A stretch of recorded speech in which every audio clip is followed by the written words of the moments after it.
Je m'appelle Dominique Hugeux, je suis de nationalité belge et congolais de cœur. Je suis politologue, expert de l'Afrique depuis plus de 40 ans et plus particulièrement du Congo. Alors, comme je reçois des informations très fréquentes et suivies pratiquement quotidiennement, je suis interpellé et je me permets de m'adresser à vous. Et permettez-moi de vous lire ce que j'ai écrit. Je voulais vous dire que si j'écrivais un livre sur Kabila, ce serait à charge comme un procureur. Joseph Kabila, le pseudo-président de la République démocratique du Congo, que je baptise République sanguinaire du Congo, la RSC, n'a plus la légitimité constitutionnelle depuis le 19 décembre 2016. Connaissant le Congo depuis que je suis bébé, depuis 67 ans, et jusqu'à ce jour, je me permets de parler, et modestement je le dis, au nom des 80 millions de mes frères et sœurs congolais qui n'ont pas la liberté et cette chance de s'exprimer sur les réseaux sociaux. Nous devons constater que la terreur quotidienne se conjugue avec l'intimidation permanente, les menaces et les mesures de rétention. Et j'en passe. Plus grave, des massacres sont accomplis à travers tout le pays. On découvre des charniers de ci, de là, sur le territoire.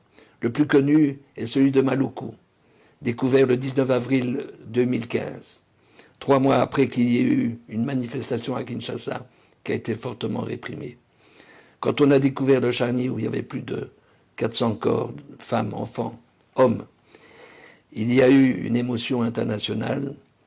Et l'ONU ainsi que l'Union européenne et M. Didier Reynders, ministre belge des Affaires étrangères et vice-premier ministre, à l'unisson, ont déclaré qu'il fallait qu'une commission d'enquête internationale soit immédiatement diligentée. Depuis ces déclarations, il n'y a plus rien, une véritable omerta. Or, il s'agit bel et bien d'un crime contre l'humanité. Et ces crimes sont devenus récurrents sur le sol congolais. Maluku n'est donc qu'un très triste exemple. En fait, Joseph Kabila n'a plus de réel pouvoir. Ce général de pacotille, qui a été fait général en 6 mois en République de Chine, est en réalité sous la tutelle de plusieurs États voisins.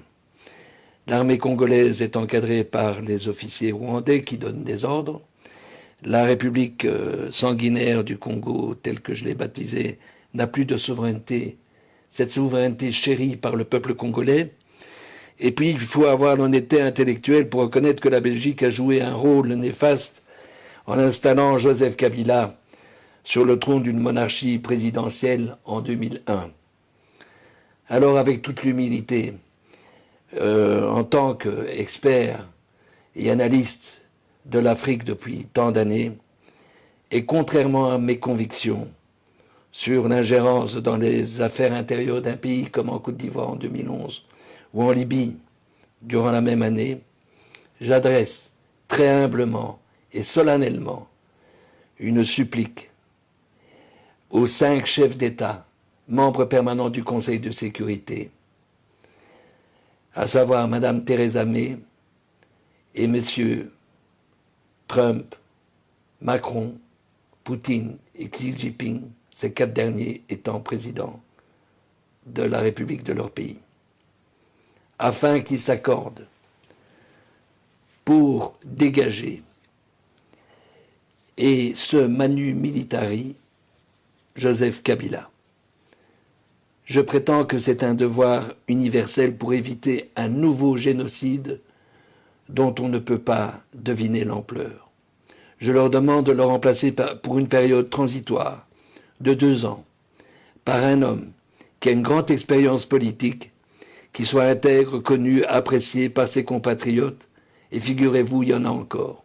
En 2 ans, ce président transitoire, j'insiste sur le caractère transitoire, avec une équipe de personnalités expérimentées et intègres, peut remettre le pays sur les rails et permettre au peuple congolais de retrouver la sérénité et également sa dignité. Ce nouveau président sera un rassembleur, mais pas un diviseur.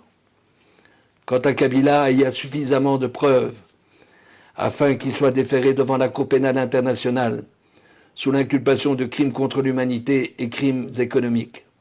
Quand on sait qu'en 15 ans, il a accumulé une fortune colossale, proche des 20 milliards d'euros, à travers la création d'une septantaine de sociétés. Or, il a toujours prétendu qu'il n'y avait pas d'argent dans les caisses de l'État pour pouvoir organiser des élections telles qu'elles étaient prévues constitutionnellement, mais c'est normal à partir du moment où on a vidé les caisses de l'État. Je vous remercie très sincèrement pour votre attention.